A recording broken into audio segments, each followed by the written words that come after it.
kekayaan, kendaraan, rumah beserta fasilitasnya, aset tanah, tabungan, investasi di bank, deposito, emas, ternak, saham, semuanya pasti akan berpisah darimu.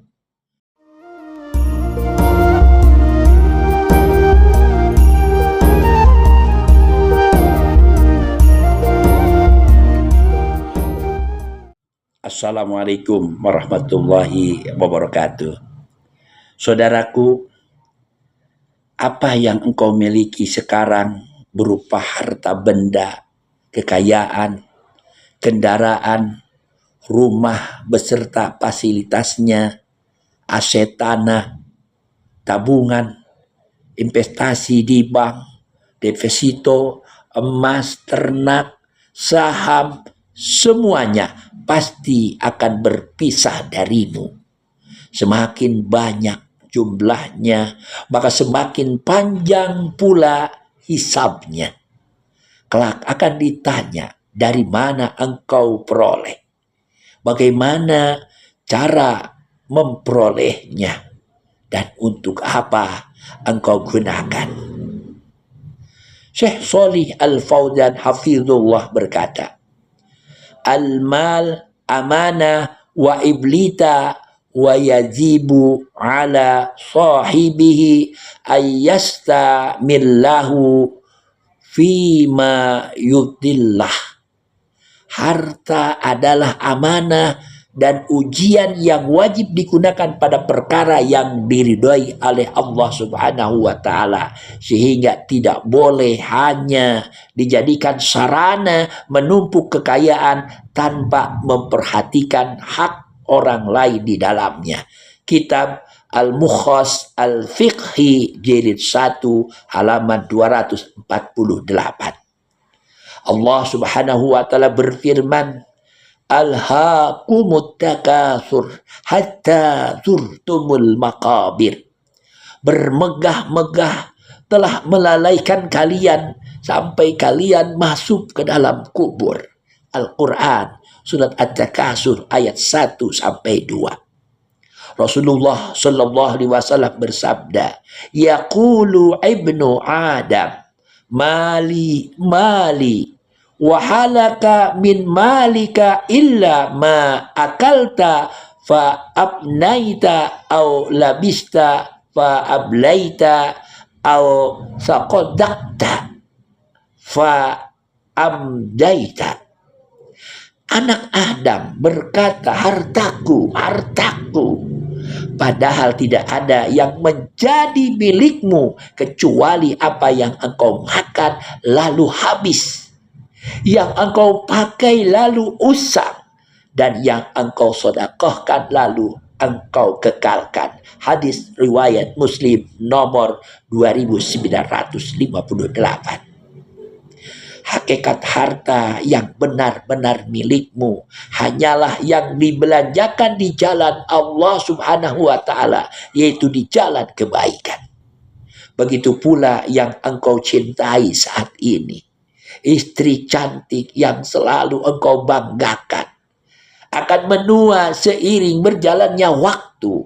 Anak yang lucu menggemaskan akan memiliki kehidupan sendiri. Cucu yang menyenangkan hanya sementara membersamaimu. Ketika ajal datang, semuanya akan berpisah. Harta yang engkau perjuangkan menjadi milik waris, atau bahkan menjadi sengketa sepeninggalmu, dan dalam rentang puluhan tahun ke depan sudah berpindah tangan, serta namamu semakin dilupakan. Istri yang dahulu setia menemani hidup akan terpisah, bahkan bisa jadi mencari suami baru. Anak cucu dan kerabatmu sudah mulai melupakanmu, sibuk dengan urusan masing-masing. Dunia akan berlalu dan kelak hanya menjadi sekelumit cerita di akhirat. Syekh Abdul Aziz bin Baz rahimahullah berkata, Al-abdu mas'ulun an kulli ma atallahu min mal wa ghairihi. Seorang hamba akan dimintai pertanggungjawaban atas seluruh apa yang Allah Subhanahu wa taala berikan kepadanya berupa harta dan selainnya. Kitab Majmu' Fatawa Ibnu Baz jilid 4 halaman 124. Sekarang pun sama, ketika engkau hidup di dunia, negeri akhirat baru sekedar cerita dalam pandangan sempit pikiranmu, sehingga masih banyak yang lalai dan larut dalam perjalanan dunia. Lihatlah fakta yang ada. Masjid sebagai indikator hidupnya iman di suatu pemukiman. Ketika azan berkumandang, seolah menjadi pemukiman tidak berpenghuni, hanya beberapa gelintir yang tergerak hatinya untuk menunaikan sholat berjamaah. Syekh Dr. Umar Sulaiman Al-Afqar rahimakumullah berkata, "Ad-dunya zailah wala yabqa lil insan illa amaluhu." Dunia pasti akan hilang dan tidak tersisa bagi manusia kecuali amalnya. Selagi ada waktu maka berbenahlah, karena pada hakikatnya kita masing-masing akan sendirian mempertanggungjawabkan hidup, sendirian di alam kubur, sendirian menghadap hisab dan siksa. Sebagian muslim salah memahami bahwa ibadah seperlunya, ketaatan seadanya, dan pemahaman agama sekedarnya, dengan anggapan kalau sudah mati akan didoakan, akan ditahlilkan, dan diyasini akan dikirimi doa, padahal itu tidak menjamin keselamatan, karena ibadah wajib tetap menjadi tanggung jawab setiap individu. Imam Al-Hasan Al-Basri rahimahullah berkata, "Innamal mu'minu khawifun muspik la yadri ma yuqbalu minhu wa ma yuraddu alaihi." Seorang mukmin itu selalu takut dan khawatir, ia tidak tahu amal mana yang diterima dan amal mana yang ditolak. Kitab Az-Zuhd halaman 289.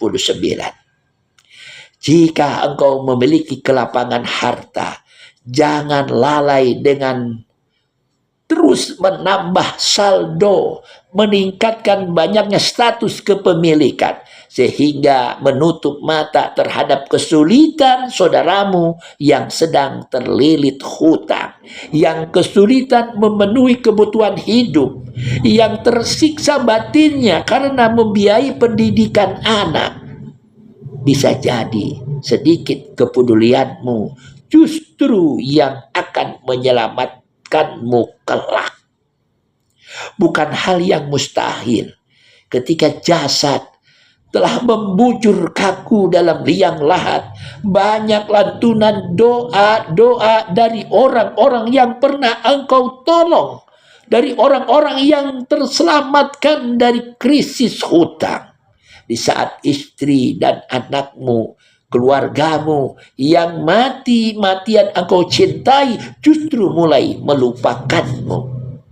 Ibnu Qudamah rahimakumullah berkata, "As-sadaqatu tudfa'u biha al-bala wa tanfa'u fi qabri wal akhirah." Sedekah dapat menolak bala dan bermanfaat di dalam kubur serta di akhirat. Kitab Al-Mughni jilid 2 halaman 280.